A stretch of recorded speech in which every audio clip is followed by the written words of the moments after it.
जय श्री राधे। मेरे पास कई भक्त लोगों का एक प्रश्न आया और वह प्रश्न जो था वो आपके सामने रखता हूं और फिर उसका उत्तर भी दूंगा। वो कहते हैं कि हम एक भ्रम में हैं महाराज जी, और ऐसा भ्रम है हमारा कि जो हमारी समझ में नहीं आया, कृपा करके उसको समझाइए। उनका प्रश्न क्या था? वो कहते हैं कि सृष्टि की रचना कब हुई, कैसे हुई, किसने की? क्योंकि हमने तो ऐसा ही देखा है, सुना है, पता ही नहीं चलता कि सृष्टि कब हुई और कैसे हुई। कृपा करके इसको विस्तार से बता दीजिए। तो आज मैं इसी प्रश्न के बारे में आपको बताता हूं। देखिए, पहली बात तो है, ये सृष्टि अनादि है, अनंत है, अखंड है, अव्यक्त है। किसी ने किसी को नहीं बनाया, ये अनादि है, ऐसी है, ऐसी चली आ रही है। सतयुग गया, त्रेता गया, द्वापर गया, कलयुग के 5,500-6 हजार वर्ष बीत गए, लेकिन हमने जैसा सुना है सतयुग से आज तक वैसा का ही वैसा बताते, कभी सृष्टि का विनाश हुआ नहीं बताया गया। लेकिन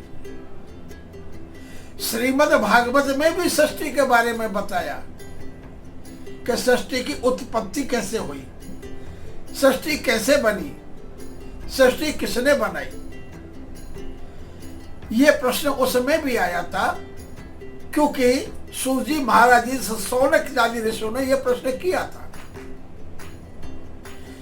तो जो उसने प्रश्न किया उसी ही के माध्यम से मैं आपको बताता हूं। श्रीमद् भागवत के आधार पर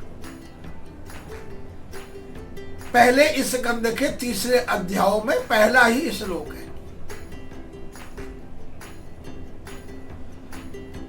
क्योंकि ये तो मैं बताता हूं वेदों तक से कि सृष्टि अनादि है और अनंत है, ना इसकी शुरुआत है ना इसका अंत है। इसलिए बनाने का तो फिर प्रश्न ही नहीं उठता।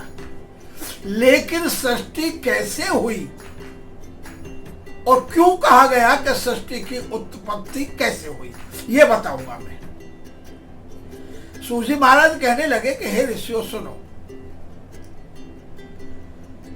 भगवान श्री कृष्ण 16 कलाओं से अवतरित हुए थे। 16 कला, कुछ लोग तो कलाओं को भी नहीं समझते कि 16 कलाओं से कैसे हुआ। बताते हैं कि भगवान राम 12 कलाओं से, भगवान श्री कृष्ण 16 कलाओं से अवतरित हुए थे। अब इसी के माध्यम से बताता हूं कि 16 कलाओं से श्री बांके बिहारी जी सृष्टि के लिए उत्पन्न हुए, यानी अवतरित हुए। कैसे अवतरित हुए ये श्रीमद् भागवत बताती है। 16 कला, 16 कला कौन सी है? 5 ज्ञानेंद्रिय, 5 कर्मेंद्रिय, 1 मन और पंचभूत। इसके संबंधित सभी कुछ आ जाते हैं, और पंचकोश, पंच प्राण इत्यादि। मैं ये चक्कर में नहीं पढ़ूंगा, सूक्ष्म में बता रहा हूं। तो ये कुल मिलाकर के 16 गए। ज्ञानेंद्रिय, कर्मेंद्रिय 10 और 1 मन 11 और 5 पंचभूत, ये 16 हो गए। इन 16 को ही 16 कलाओं का बताया, और इन 16 को लेकर के भगवान श्री कृष्ण अवतरित हुए थे। ये तो है कहानी अवतरित भगवान के होने की। अब जो सृष्टि की उत्पत्ति की बात होती है उसको भी जरा समझिए, क्योंकि जो भी कुछ होता है ये लोक परलोक जितने भी कुछ है जिनकी भी उत्पत्ति हुई है, उसके लिए बताते हैं कि पिंडे स्व ब्रह्मांडे। जो ठाकुर जी ने जो पिंड को धारण किया था, जिसको विराट पुरुष में कहते हैं, भागवत में आया था, आगे चल के ये कहानी मिलेगी, लेकिन आज उसका समय नहीं है, सूक्ष्म की बात है। तो पिंडेशो ब्रह्मांडे, ये वेद की भी बात है, पुराणों में भी हर जगह। और की तो बात छोड़िए, इसके अंदर श्री गरुड़ पुराण जी में भी इसके बारे में बताया है। 15-16 अध्यायों में बड़ी विशेष जानकारी दी है कि ये पिंड ही एक ब्रह्मांड होता है, सबको समेटे हुए होता है। इसमें लोक भी है, सप्तलोक भी है और पाताल भी है, समुद्र, पर्वत, वन, ग्रह, नक्षत्र, सूर्य, चंद्रमा इत्यादि 9 ग्रह। ये गरुड़ पुराण में भी बताया गया है कि इस ही शरीर के अंदर ये सारी चीजें विद्यमान होती है। तो ये सिद्ध हुआ भागवत के अनुसार भी और गरुड़ पुराण के अनुसार भी कि पिंडेशो ब्रह्मांड, जो पिंड है उसको पूरा ब्रह्मांड समझिए। और इस पूरे ब्रह्मांड को लेकर के भगवान अवतरित हुए, क्योंकि उनके मन में आया था कि मैं एक और बहुत श्यामा, एक से बहुत हो जाऊं, संकल्प मात्र। और एक से बहुत होने के लिए उन्होंने इस 16 कलाओं के पिंड को स्वीकार करके और इससे वो अवतरित हुए। जब सब कुछ इसमें है और इसी को धारण किया भगवान श्री कृष्ण ने 16 कलाओं को, जब इसको लेकर के अवतरित हुआ, इसका मतलब क्या हुआ कि जितने भी लोक, परलोक, आताल पाताल, पर्वत, वन, समुद्र इत्यादि जो भी कुछ है, सब एक ठाकुर जी के ही अंतर्गत होते हैं, उनसे अलग कुछ नहीं होता। क्योंकि भगवान अपनी माया, इसको माया कहते हैं, इसको लेकर के ही वो अवतरित होते हैं। और सृष्टि कैसे हुई? संकल्प हुआ कि मैं एक से बहुत हो जाऊं, तो उसने फिर इस अंदर वाले ब्रह्मांड को उन्होंने बाहर प्रकट कर दिया। अब बहुत से कहेंगे बाहर प्रकट कैसे हो सकता है? हाँ, हो सकता है। जब आप गहरी निद्रा में जाते हो और जब वहां जाकर के सो जाते हो तो आपको स्वप्न होता है। और स्वप्न में क्या होता है? जब सोते हो तो अकेले होते हो, जबकि जगने पर यह सब कुछ दिखाई देता है, सबको देख करके सोते हो। जब सो जाते हो तो सब विलय हो जाता है, वहां कुछ नहीं होता। निद्रा में सबको समेट करके और अपनी गहरी निद्रा में चला जाता है। लेकिन जब वहां पर स्वप्न उदय होता है तो वह स्वप्न में अकेला होता है, स्वप्न को देखने वाला अकेला। और वह अकेला ही उस स्वप्न में संकल्प मात्र से अनेकों प्रकार की लीलाएं और अनेकों प्रकार की सृष्टि रच लेता है। कौन? मन के द्वारा। मन के द्वारा संकल्प मात्र से ही स्वप्न बनता है। जब वो स्वप्न संकल्प मात्र से होकर के और रात को ही स्वप्न में अनेकों प्रकार के दृश्य और लीलाएं करता है और देखता है, तो फिर इसी प्रकार से भगवान भी प्रलय काल की अवस्था में, जिसको घोर निद्रा कहते हैं, जिसको सुषुप्ति अवस्था कहते हैं, वह प्रलय काल की अवस्था होती है। प्रलय काल की अवस्था में सारे जगत को समेट करके और वो भगवान स्वयं अपने स्वरूप में स्थित हो जाते हैं। जैसे ही सुबह हुआ, यानी कि जैसे ही स्वप्न से आप हटे, तो जब स्वप्न से आप हटेंगे तो जगेंगे, तो जो जगत तुमने छोड़ा वह जो कि तो फिर आपको दिखाई देगा। कुछ समय के लिए उस अवस्था में जाने से प्रलय होगी, लेकिन जागृत अवस्था में आने से फिर सृष्टि जैसे पहली थी ऐसे ही फिर वो शुरू हो जाती है। इसलिए सृष्टि का कभी भी नाश नहीं होता, ना उत्पत्ति होती, अनादि है, सदैव से है, सनातन है, इसमें कोई भी गड़बड़ नहीं है। छोड़ दीजिए किसने रचा,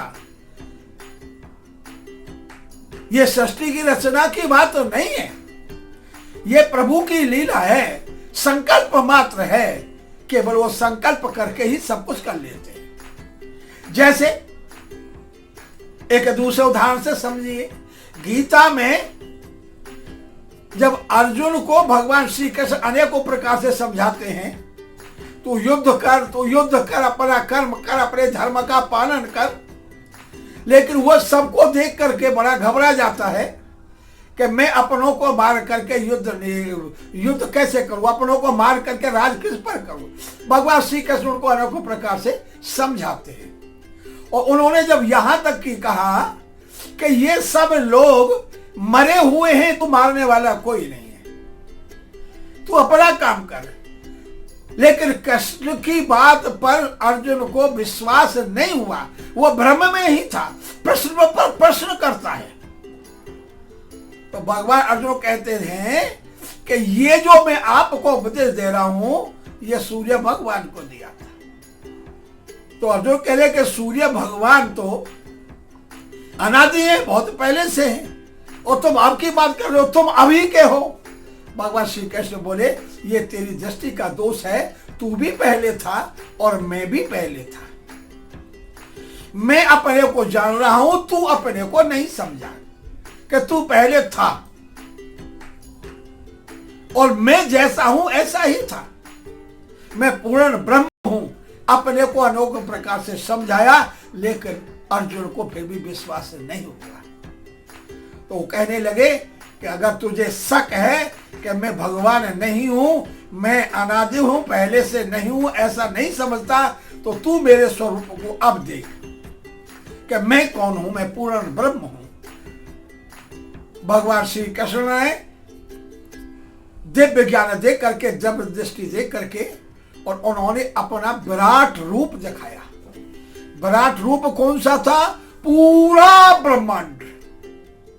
मरते, जन्म होते हुए, बिलखते, खुश होते हुए, नाचते गाते, पूजा पाठ करते, जो भी कुछ इस सृष्टि में हो रहा है, वो सारा खेल ठाकुर जी ने अर्जुन को उस विराट रूप में दिखा दिया। पूरे ब्रह्मांड को दिखा दिया। क्या लोक परलोक, समुद्र हो, पर्वत हो, सारी ग्रह इत्यादि सब कुछ, ऐसा कुछ नहीं था कि जो उस ब्रह्मांड में अर्जुन को दिखाया उससे कुछ अलग कुछ हो। अर्जुन उसको देख करके थोड़ा सा भयभीत होकर के भगवान से प्रार्थना करने लगा, हे प्रभु अपने स्वरूप में आ जाइए। जब भगवान अपने स्वरूप में उसी में आए तो अर्जुन पैरों में पड़ कर गए, और उन्होंने कहा, हे प्रभु मेरी इस अज्ञानता को, मेरी इस धूर्तता को माफ कर दे, क्योंकि आप जानते हो भगवान श्री कृष्ण ही हैं जो संकल्प मात्र से ये अपना विराट रूप जो करते हैं, वो संसार की रचना कर देते हैं। यानी कि संसार नहीं था, कोई संसार नहीं था, भगवान ही संसार बन गए। उस विराट रूप में ठाकुर जी ही संसार बन गए, अपने को संसार में परिवर्तित कर दिया। इसलिए कहते हैं कि संकल्प मात्र से ही भगवान सृष्टि की रचना करते हैं। समझ गए? और कुछ नहीं होता।